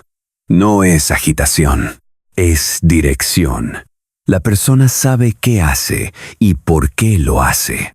Puede explicar su lógica, puede vincular sus pasos con sus objetivos. Esta claridad no garantiza el éxito, pero garantiza aprendizaje. Cada acción genera datos. Si funciona, se puede repetir o expandir. Si no funciona, se puede modificar. Pero nada de esto es posible sin haber actuado primero. La acción es el experimento que convierte la teoría en conocimiento. Los resultados visibles son esenciales para el bienestar psicológico. La mente humana necesita ver que sus esfuerzos producen efectos. Cuando una persona actúa y observa resultados, aunque no sean los esperados, experimenta una sensación de agencia. Siente que tiene influencia sobre su entorno. Esto es fundamental para la motivación y la salud mental. En cambio, quien piensa mucho pero actúa poco, no ve resultados atribuibles a su esfuerzo. Esto genera impotencia aprendida, la creencia de que nada de lo que haga importa. Esta creencia es devastadora para la acción futura. La acción también interrumpe el ciclo del pensamiento excesivo. Cuando la mente está atrapada en un bucle analítico, la acción es una interrupción física de ese bucle. Obliga al cerebro a cambiar de modo. Pasar de la evaluación a la ejecución requiere un cambio en los sistemas neurales activos. Este cambio es terapéutico. Permite que la mente descanse de la deliberación y se concentre en tareas concretas. La acción demanda atención en el presente. No hay espacio para rumiar sobre hipótesis cuando se está lidiando con lo real. La acción definida también genera momentum. El primer paso es el más difícil. Requiere vencer la inercia, enfrentar la incomodidad, asumir el riesgo. Pero una vez dado, los pasos siguientes son más fáciles. El cuerpo y la mente entran en un estado de activación. El miedo disminuye. La confianza aumenta. Cada acción exitosa, por pequeña que sea, refuerza la capacidad de actuar.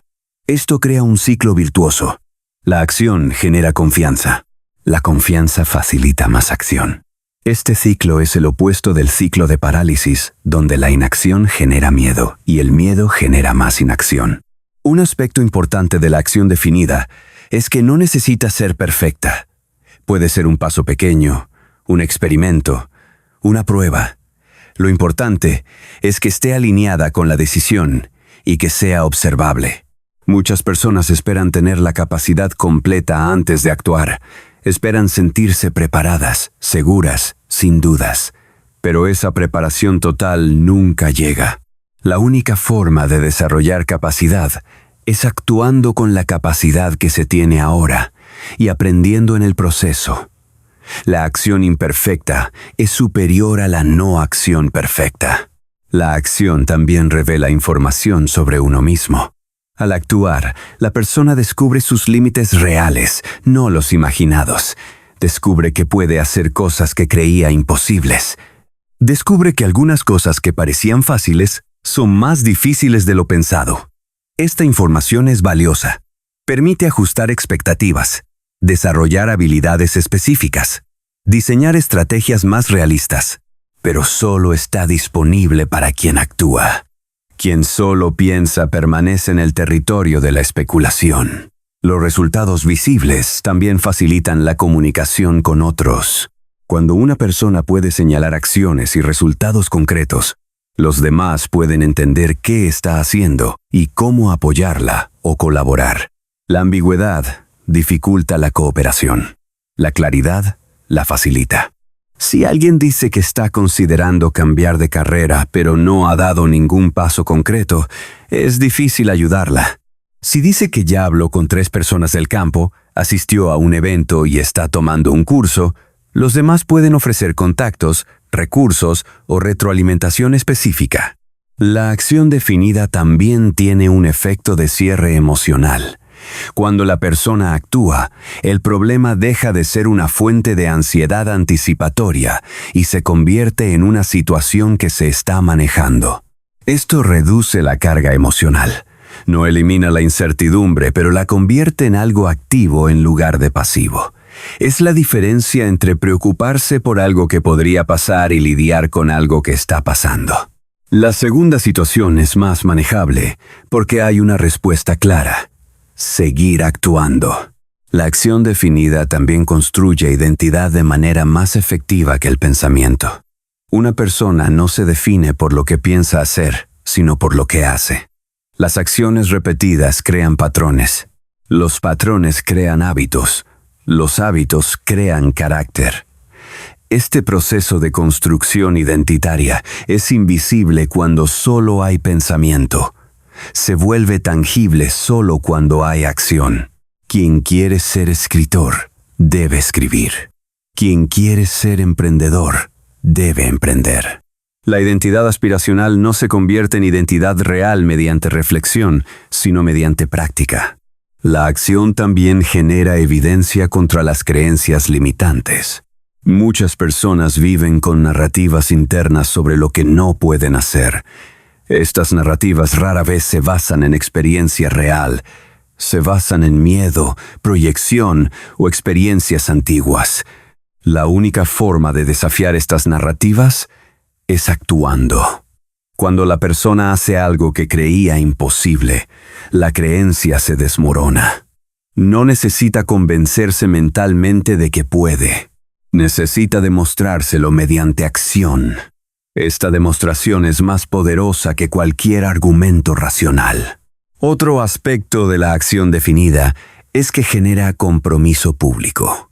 Cuando alguien anuncia una acción o comienza a ejecutarla visiblemente, otros toman nota. Esto crea una forma de responsabilidad externa que refuerza el compromiso interno. La persona sabe que otros están observando. Esto puede ser motivador o puede generar presión, pero en ambos casos dificulta el abandono silencioso. El compromiso público convierte la intención privada en obligación social, lo cual puede ser útil para sostener acciones difíciles. La acción también permite iterar rápidamente. En lugar de planificar extensamente antes de actuar, la persona puede actuar, observar resultados, ajustar y volver a actuar. Este ciclo de iteración rápida es más eficiente que el ciclo de planificación extensa seguida de ejecución única. Permite corregir errores temprano, cuando son baratos. Permite incorporar retroalimentación real en lugar de hipotética. Permite aprender haciendo, que es la forma más efectiva de aprendizaje para la mayoría de las habilidades prácticas. La acción definida también reduce la complejidad percibida de los problemas. Antes de actuar, un problema puede parecer abrumador. Hay demasiadas variables, demasiadas incógnitas, demasiados posibles obstáculos. Pero cuando se comienza a actuar, el problema se descompone naturalmente en pasos manejables. Cada paso revela el siguiente. Lo que parecía imposible se convierte en una secuencia de tareas difíciles pero factibles. Esta reducción de complejidad ocurre solo mediante la acción, no mediante el análisis. Los resultados visibles también funcionan como motivadores intrínsecos. Ver progreso concreto genera satisfacción. Esta satisfacción alimenta el deseo de continuar. No es necesario depender solo de motivación externa o de disciplina férrea. Los resultados mismos crean un ciclo de refuerzo positivo. Cada pequeño avance hace que el siguiente paso sea más atractivo. Esta dinámica convierte tareas potencialmente tediosas en procesos sostenibles, porque hay evidencia constante de que el esfuerzo produce resultados. La acción también diferencia entre problemas reales y problemas imaginarios. Muchas cosas que parecen obstáculos insuperables en la fase de planificación resultan ser triviales en la ejecución. Otras, que parecían simples, resultan ser complejas. Esta información solo se revela actuando. Permite ajustar recursos y atención hacia los problemas reales, en lugar de desperdiciarlos en preocupaciones infundadas. Reduce el desperdicio cognitivo que proviene de prepararse para amenazas que nunca se materializan. La acción definida también genera historias personales. Las experiencias vívidas se convierten en narrativas que la persona puede contar. Estas historias son fundamentales para el sentido de identidad y propósito. Una vida vívida principalmente en pensamiento no genera historias interesantes. Una vida vívida en acción genera experiencias ricas, complejas, memorables. Estas experiencias son las que dan textura y significado a la existencia. Son las que permiten a la persona sentir que ha vivido plenamente, no solo que ha pasado el tiempo. Capítulo 7. Mente ligera. Menos ruido, más avance. Una mente ligera no es una mente vacía. Es una mente que no está saturada de procesos inconclusos. Ha cerrado ciclos. Ha tomado decisiones. Ha actuado. Los recursos cognitivos están disponibles para procesar el presente y diseñar el futuro, no para sostener el peso del pasado sin resolver. Esta ligereza no es un estado permanente. Es un estado que se cultiva mediante la práctica de decidir y actuar de manera consistente. Es el resultado de no acumular deuda cognitiva. El ruido mental proviene en gran medida de la disonancia interna. Cuando los valores declarados no coinciden con las acciones, cuando las decisiones se toman pero no se sostienen, cuando hay compromisos que no se cumplen, el sistema genera interferencia. La mente trata de reconciliar la incoherencia. Esto consume energía, genera malestar. Mantiene a la persona en un estado de alerta interna. Reducir el ruido requiere alinear pensamiento, decisión y acción. Requiere que lo que se piensa, se decida y se haga sean expresiones coherentes de la misma persona. Menos ruido permite más avance porque la atención puede concentrarse. Cuando la mente no está dividida entre múltiples preocupaciones abiertas, puede profundizar en las tareas presentes. Puede sostener la atención durante más tiempo. Puede conectar ideas que antes estaban fragmentadas. La creatividad y la resolución de problemas requieren este tipo de concentración. No pueden operar en un entorno mental saturado. La ligereza crea el espacio necesario para el pensamiento productivo.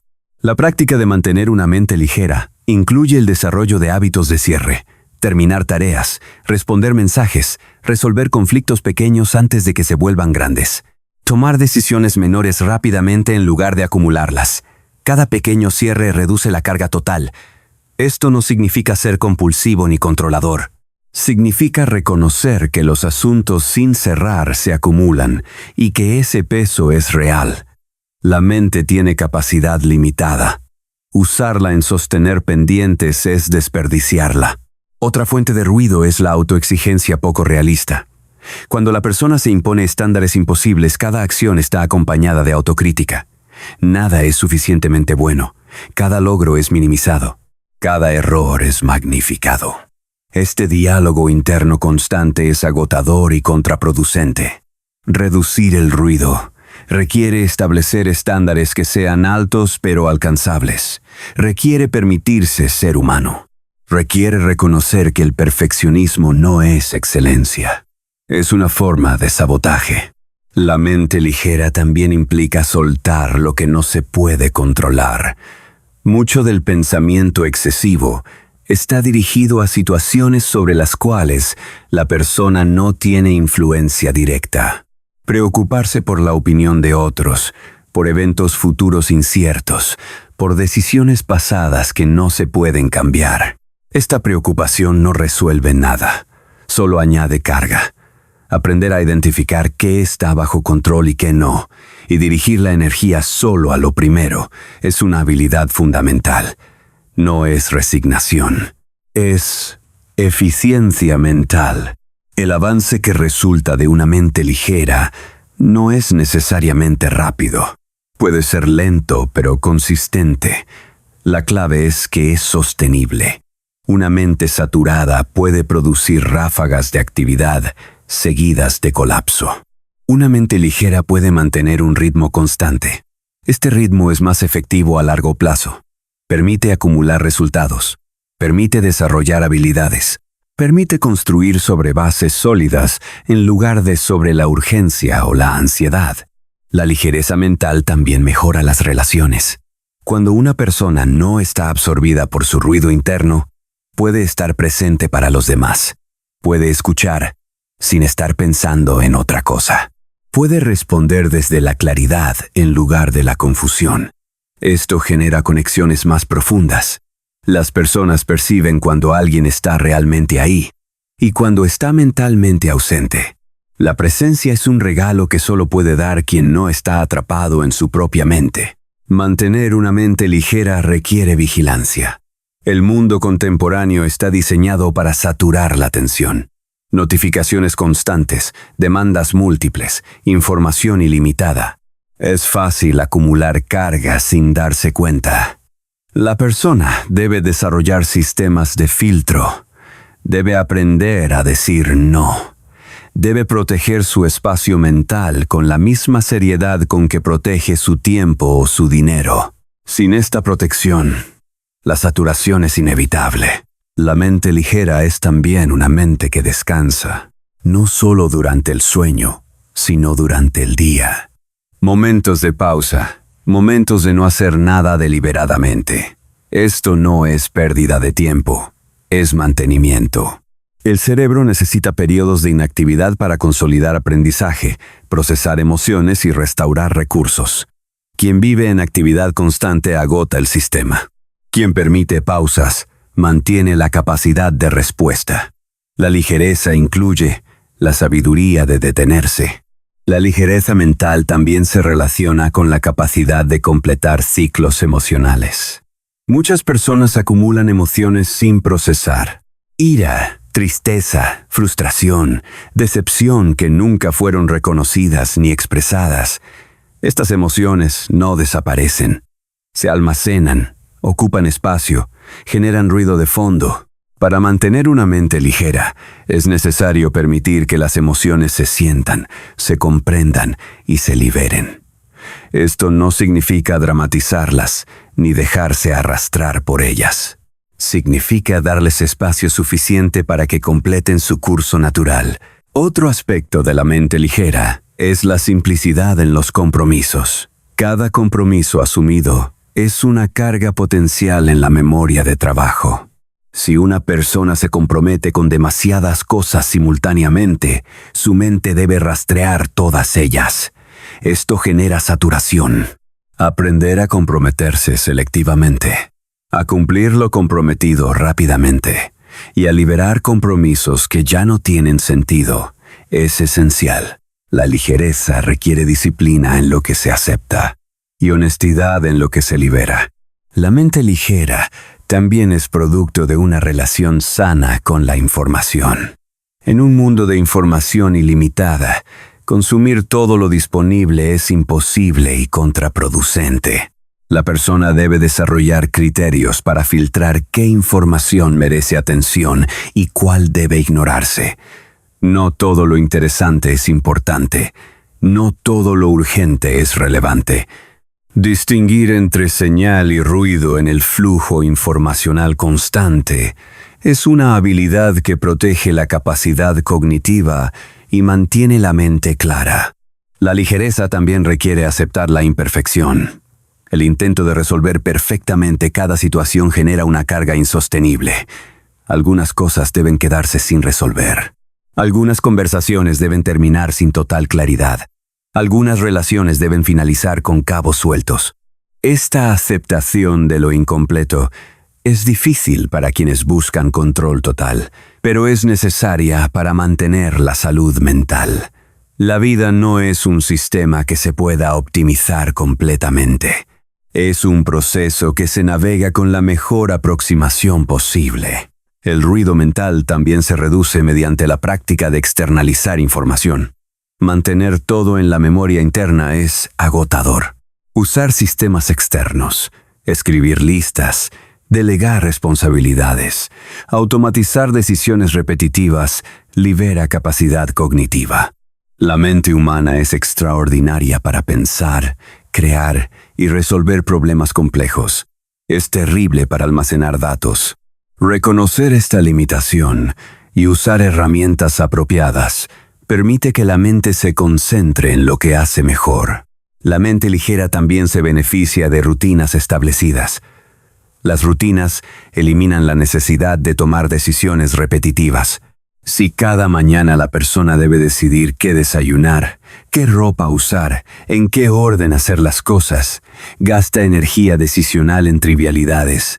Las rutinas automatizan estas decisiones, liberando recursos para decisiones que realmente importan.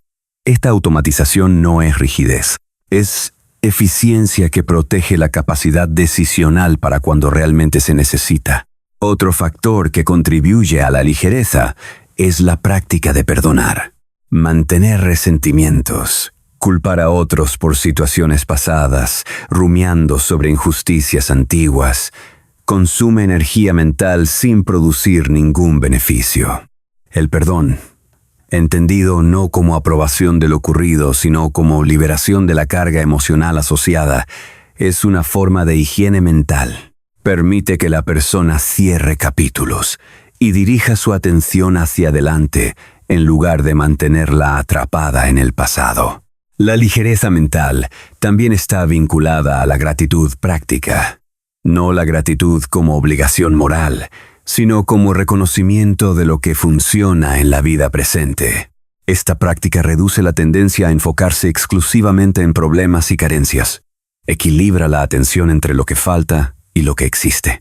Este equilibrio reduce la ansiedad y genera una sensación de suficiencia que facilita el pensamiento claro y la acción efectiva.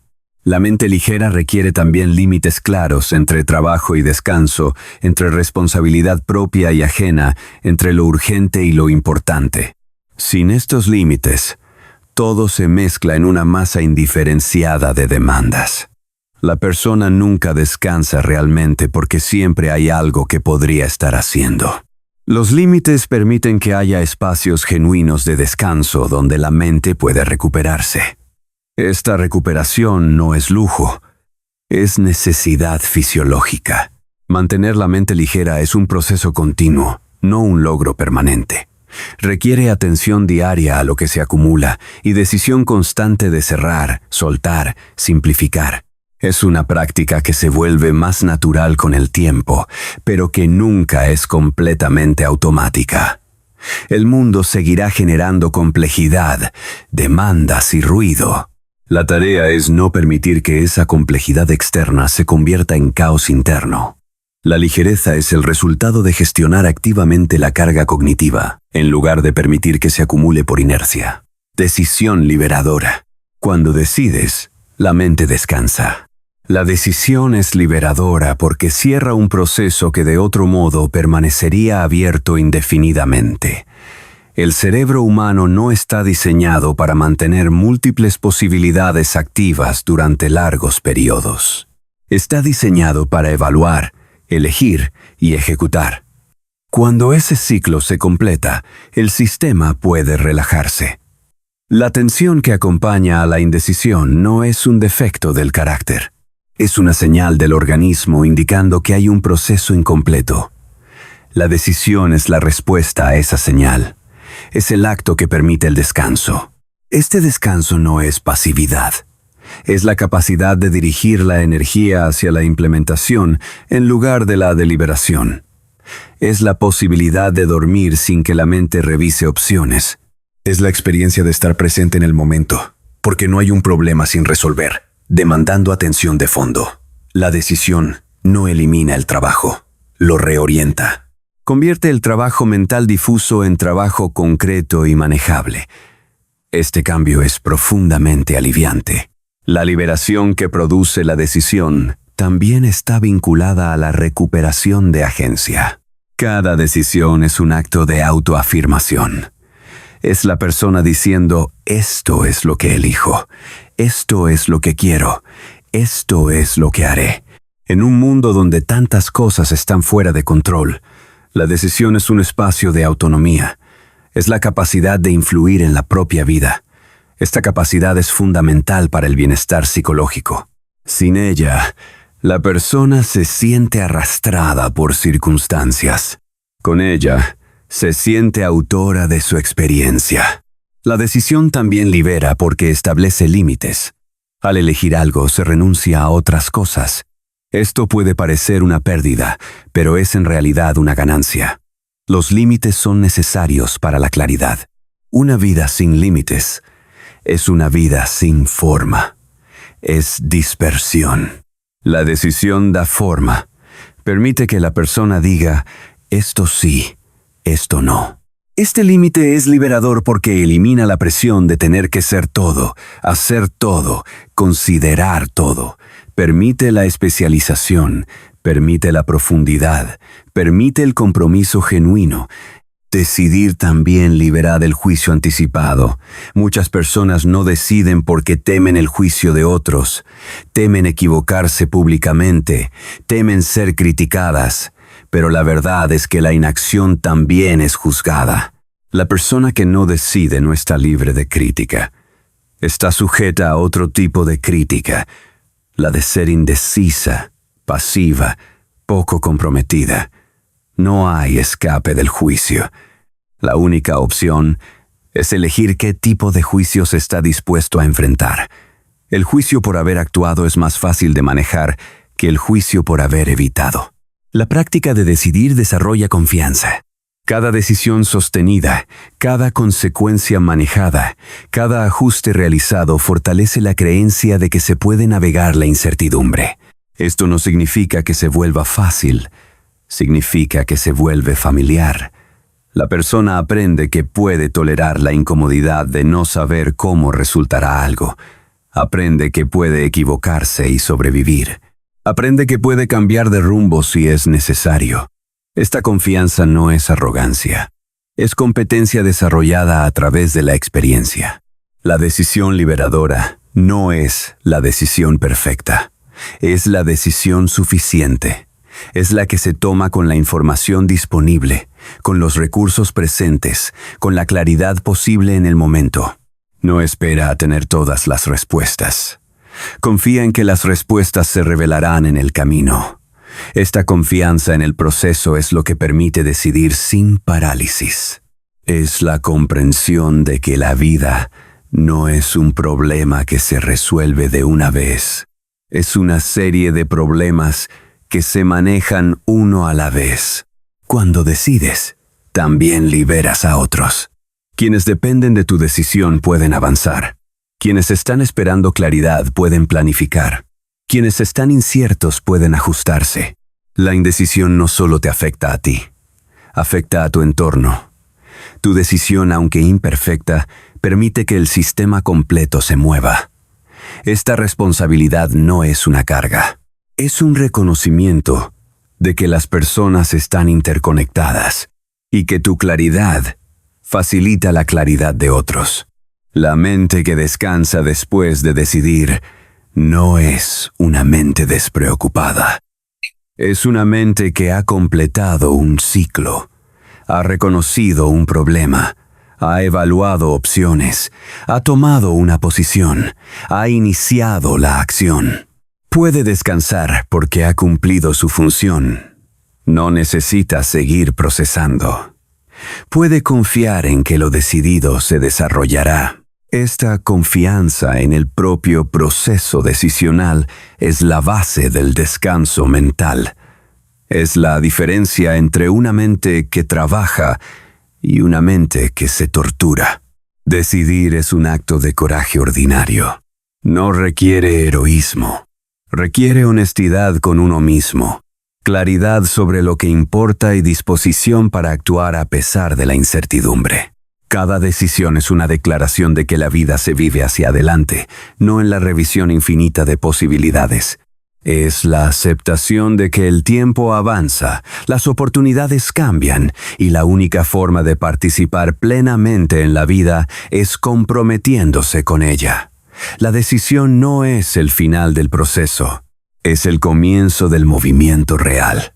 Y en ese movimiento, la mente encuentra por fin lo que buscaba. No certeza, sino dirección. No garantías, sino claridad. No ausencia de riesgo, sino capacidad de respuesta. Cuando decides, no eliminas el futuro incierto. Lo enfrentas, y en ese enfrentamiento descubres que eres más capaz de lo que creías. La liberación no está en tener todas las respuestas.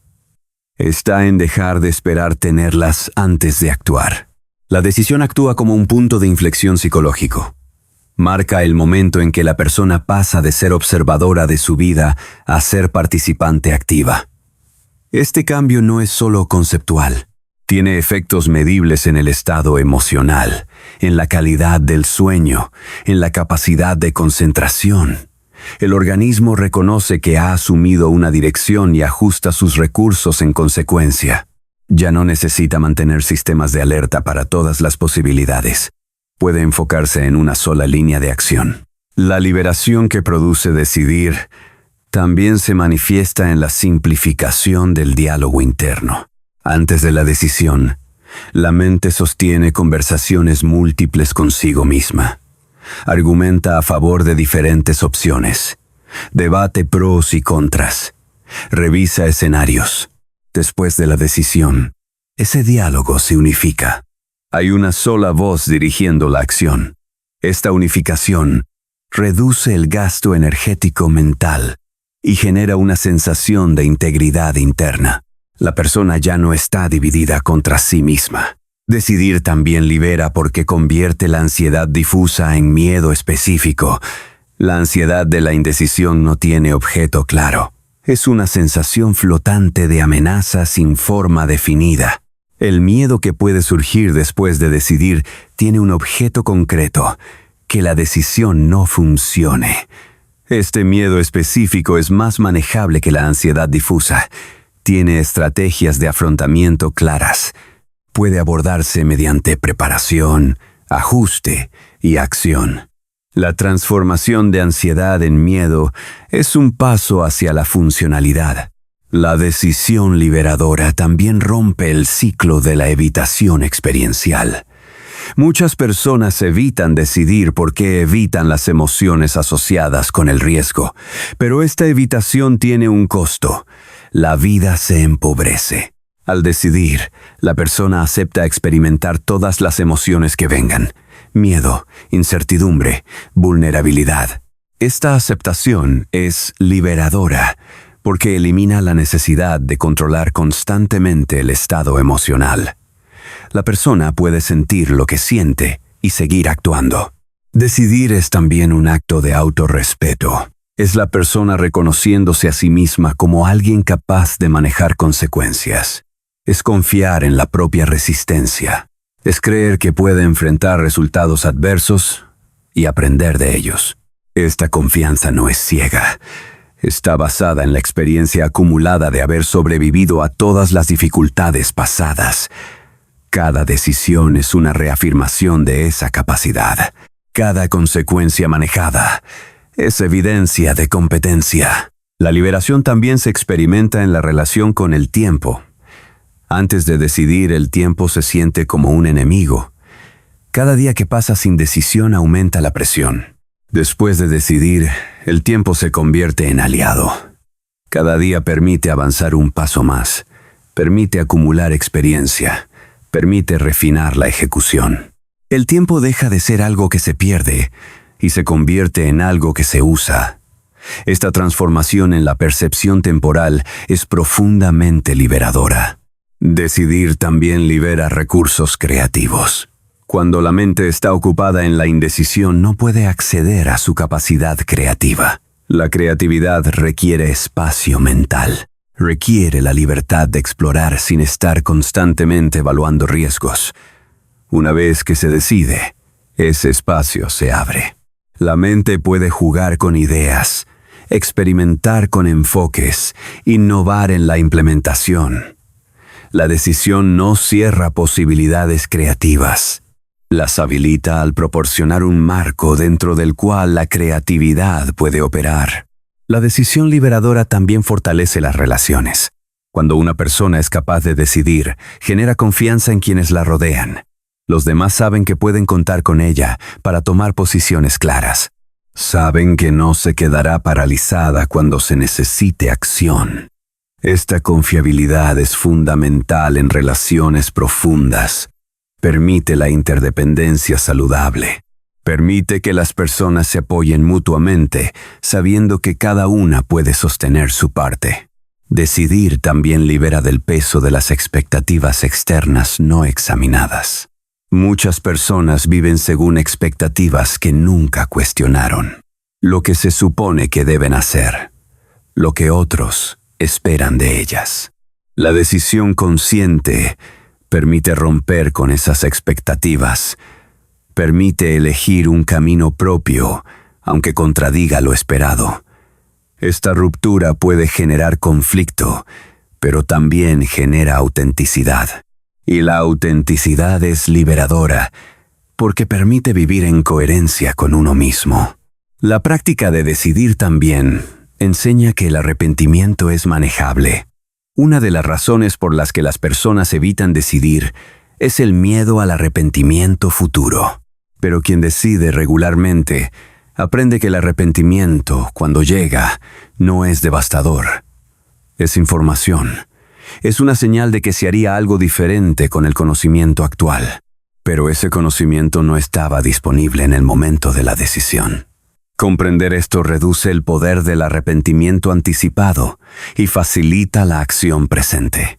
Decidir también libera, porque elimina la fantasía de la vida alternativa perfecta. Mientras no se decide, todas las opciones parecen potencialmente perfectas. Una vez que se elige una y se vive con ella, la realidad reemplaza la fantasía. Esta realidad incluye dificultades, limitaciones, desafíos, pero también incluye satisfacciones concretas, logros reales, experiencias genuinas. La vida real con toda su imperfección es más satisfactoria que la vida imaginaria perfecta porque es vivida, no solo pensada. La decisión liberadora también enseña humildad. Quien decide descubre que no tiene tanto control como creía. Descubre que muchos factores están fuera de su influencia. Descubre que la preparación perfecta no garantiza resultados perfectos. Esta humildad no es debilitante. Es realista. Permite ajustar expectativas. Permite celebrar los logros sin exigir perfección. Permite aceptar los fracasos sin interpretarlos como pruebas de insuficiencia personal. Cuando decides, también te comprometes con el aprendizaje continuo. Cada decisión es una hipótesis sobre lo que funcionará. Los resultados prueban o refutan esa hipótesis. Este ciclo de hipótesis y prueba es la esencia del aprendizaje experiencial. No se puede aprender realmente sobre algo sin experimentarlo. No se puede experimentar sin decidir. La decisión es el portal hacia el conocimiento que solo se obtiene viviendo, no pensando. La liberación que produce decidir es acumulativa. La primera decisión difícil requiere gran esfuerzo. La segunda, un poco menos. La décima, menos aún. No porque las decisiones se vuelvan más fáciles, sino porque la persona se vuelve más capaz. Desarrolla músculo decisional. Desarrolla tolerancia a la incomodidad. Desarrolla confianza en su proceso. Esta acumulación de capacidad es liberadora porque significa que la persona se vuelve progresivamente más libre de la parálisis. Decidir también libera porque permite la transmisión de sabiduría. Quien ha decidido, actuado y aprendido tiene algo que enseñar. Puede compartir no solo teorías, sino experiencias. Puede guiar a otros no desde la especulación, sino desde la vivencia. Esta capacidad de contribuir al aprendizaje de otros añade significado a las propias decisiones. Convierte incluso los errores en algo valioso, porque se convierten en lecciones que pueden compartirse. La decisión es, en última instancia, un acto de fe. Fe no en que todo saldrá bien, sino en que se podrá manejar lo que venga. Fe en la propia capacidad de adaptación. Fe en que el movimiento es superior al estancamiento, incluso cuando el destino es incierto. Esta fe no es religiosa ni mística. Es práctica. Está basada en la observación de que quienes actúan obtienen resultados, buenos o malos, mientras quienes no actúan no obtienen nada excepto el paso del tiempo. Suscríbete al canal, activa la campana y accede a toda la biblioteca de libros en el enlace de la descripción.